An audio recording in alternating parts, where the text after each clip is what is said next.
Nice, good. Another one. Hit it.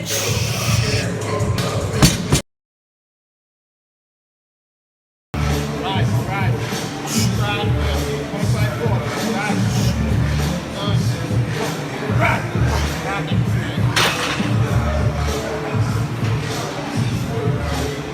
So, come on over here. So 0.37, 0.27 was your average. So the average speed was a little bit down from last time, but what we really want to look at is that you make more power.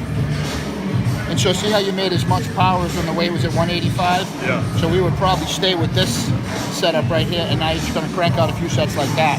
Okay. You know, although the velocity came down a little bit, you got to find the sweet spot between velocity and power. And if you can lift a little bit more weight with the same power, then always go with the more weight. All right, you ready? We're gonna try that one more time. Go. Go.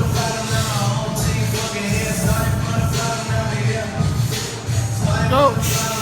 There you go, that's fast. Good. Nice. So this is the push band velocity meter that Bob had on his forearm during the deadlift speed set. This is his last set, but the more valuable stuff is to look at the trends. So these are what looks like to be 8 sets. He did 8 doubles, and as you can see, we toyed around with the weight a little bit at the beginning. We went from 305 to 335, and at the beginning of the set he was moving the bar really fast, with peaks up around 0.75, which is where you want. And as we went on, he started to slow, but then he tightened up a little bit. Then as you can see, over the last 3 sets, his velocity really started to decline on that last set. His average velocity was down around 0.2 a second. So that's how we decide whether or not it's the end of a lifter's day.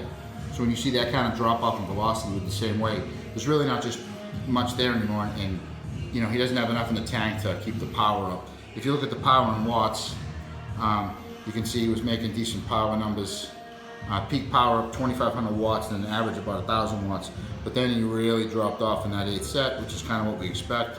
And that's how you use velocity to decide what the end of the set's going to be. You know, Bob wouldn't be able to maintain bar speed. This is all about bar speed. There's no use doing any more than the 8 sets, which is what we kind of had programmed for to begin with. But this is just another tool that we use at MedFit to help people achieve max performance. You have to look at how fast you're moving the bar, not just how much weight's on the bar if you want to be really strong.